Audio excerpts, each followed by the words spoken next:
Cherry shrimp, in my opinion, are one of the most overlooked aquatic creatures in the aquarium hobby. With their stunning varieties and unique capabilities, it's a wonder why they aren't in every single fish tank today. I would like to present to you my favourite fish keeping tips for cherry shrimp. Please keep in mind that this is based on my personal experience. I've made this video to help better you, but also me, so please feel free to correct me when I'm wrong.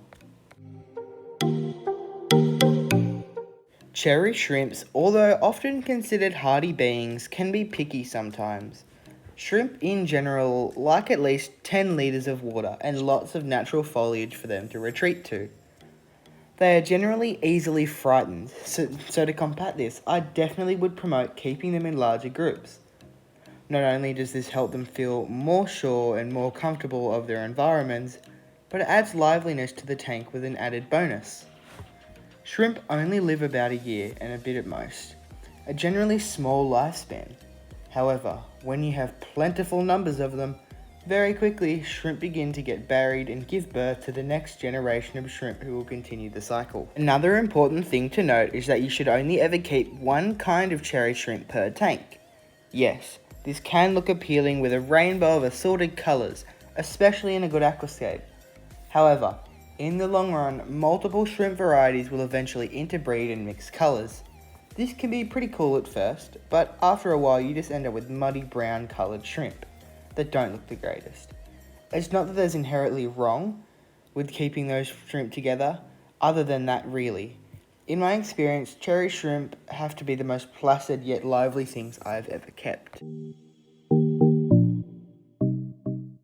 Many of you who own multiple tanks will know that when you get new fish or another animal, it is extremely good for the fish to get slowly acclimatized to their environment. Generally, floating the bag is great for hardy fish like angelfish and guppies, but shrimp are extremely sensitive to changes in water quality, even if it's up by a minute amount like, say, a pH of 0.2 ppm. That other fish may easily tolerate that, but for shrimp they find it a bit harder to tolerate a sudden increase or drop in parameters. Floating the bag only gets the shrimp accustomed to the temperature. The pH in the water in the bag stays the same until you release them, so I would highly recommend that you drip acclimate. It's pretty simple.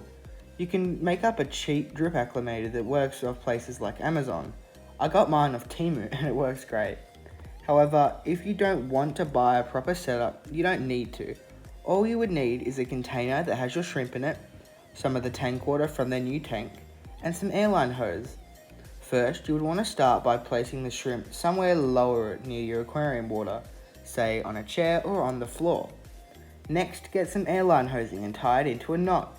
Make sure not to do it too tight as to restrict the water flow, but enough that you can adjust it for drip rate. Then place the hosing into the tank and then the water knot end above the container. Then simply suck on the thing until the water starts to drip out. I would recommend waiting for around 30 minutes to an hour to ensure that your shrimp don't get shocked and are accustomed.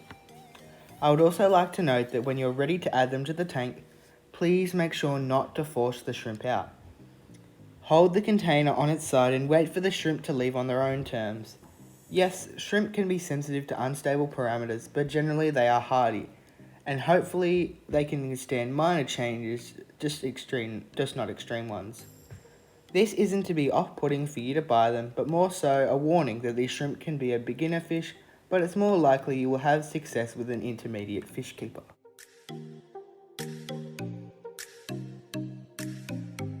The shrimp in particular, not only do they love aquatic plant leaves hiding out in them, but they also adore natural leaves from outside.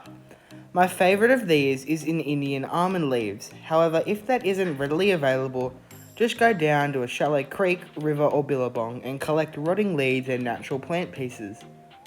These leaves eventually break down and leach tannins into the water. This can help to maintain a stabler and lower pH level. The leaves not only can act as a food source and a shelter for the shrimp, but it has the ability to grow colonies of microfauna such as Infusoria. Infusoria are tiny little animals and fish that shrimp adore to feast on. These little critters make amazing and free food.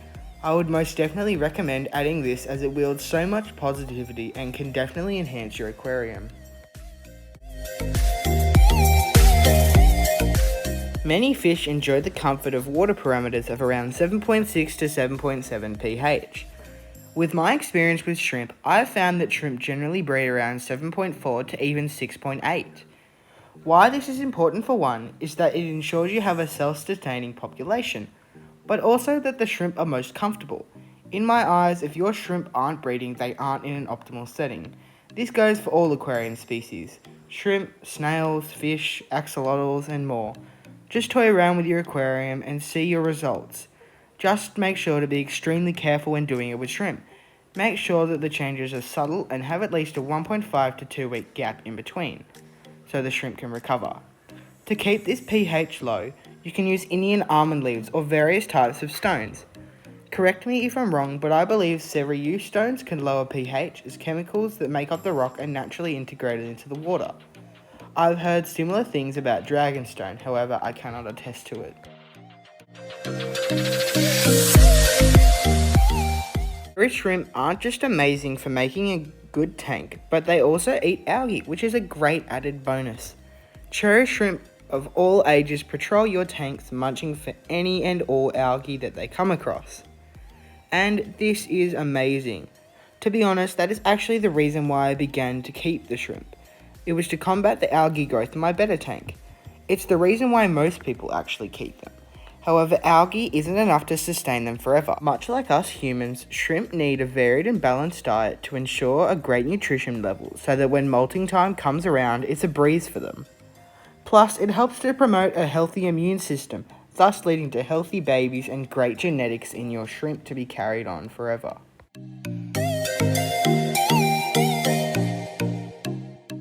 Cherry shrimp are some great little creatures to breed, as it comes easy to most people who have them in good setups.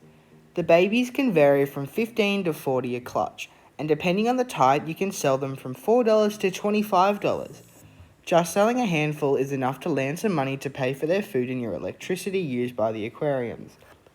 You can also further down the line use the shrimp molts to feed your microfauna. I've actually heard of people selling shrimp molts and making a substantial amount of money from it. However, that is just in Australia. I don't really know the market for that kind of stuff in the States, Europe, or Asia.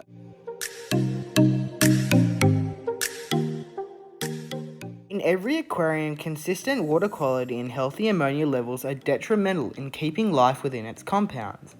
However, shrimp don't like rapidly fluctuating parameters, which water changes most definitely do. A sudden removal of a substantial amount of water swiftly replaced by other water that hasn't been left in the aquarium to sit is definitely that. So, you may ask, how do I keep the ammonia levels low whilst not disturbing the tank? Well, that would be to do as little water changes as possible. 1 to 2 every 6 months should do you. Shrimp are tiny little creatures with such a finite bio load. That is not to say that you can never do water changes. This isn't to say never do them, but more so to suggest another method to keep your shrimp happy. The method is maximization of a filtration. By doing that, you don't need to go and buy an overtly large filter and run it in your tank. I'm talking about natural filters, aquarium plants. If you've watched my channel, you most definitely know my love for these things. They look great, make the tank look natural, can't harm the fish or alter the parameters, but most importantly house beneficial bacteria that then breaks ammonia down into its less harmful forms, nitrite and nitrate. These things are instantaneously eaten up and helps to feed and grow your plant. It's a win-win situation really. The plants get to flourish and the shrimp get free filtration and foliage to hide in whilst keeping very stable conditions. Thank you all so much for watching. I really appreciate you staying till the end and helping out my content. Please consider checking out my affiliate company Sydney Aquascapes and using the link in the description or the code NEDSFishTips for 10% off store-wide.